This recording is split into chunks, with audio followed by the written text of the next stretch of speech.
মানুহে মোক বিজনেছমেন বুলি বিজনেছমেন গছ পুলি ৰোৱাটো মোৰ কেৱল হবিয়ে নহয়, মই মোৰ দায়িত্ব বুলি ভাবোঁ। কাৰণ মোৰেই নহয়, পৃথিৱীত বাস কৰা প্ৰতিজন মানুহৰে এইটো দায়িত্ব হোৱা উচিত। নহ'লে কিছুদিনৰ পিছত এখন পৃথিৱীত মানুহ থকাৰ কোনো পৰিৱেশেই নাথাকিব। আৰু তই কি কৰি আছ?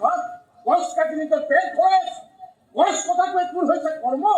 তোৰ কৰ্মৰ ফল কেৱল গছডালৰ ওপৰত নহয়, সমগ্ৰ প্ৰকৃতিৰ ওপৰত পৰিছে, মানৱ জাতিৰ ওপৰত পৰিছে, পৃথিৱীত বাস কৰা প্ৰতিটো জীৱ জন্তুৰ ওপৰত পৰিছে। আৰে যি কামেই নকৰ কিয় সদায় সেই কাম সৃজনশীল, লাভদায়ক আৰু সুখদায়ক হোৱাটো উচিত। সেইবিলাক একদম মূৰে গতিকে একো লাভ নাই। ফৰেষ্ট ডিপাৰ্টমেণ্টৰ অফিচাৰ বোৰৰ আগত আমি হিংসুকাৰী ঘাঁহ খাই থাকিব, কোনেও নুশুনে তোৰ ইলেকশ্যন।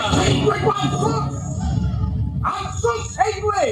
আৰে তহঁতৰ দৰে চোৰাং বেপাৰীবিলাক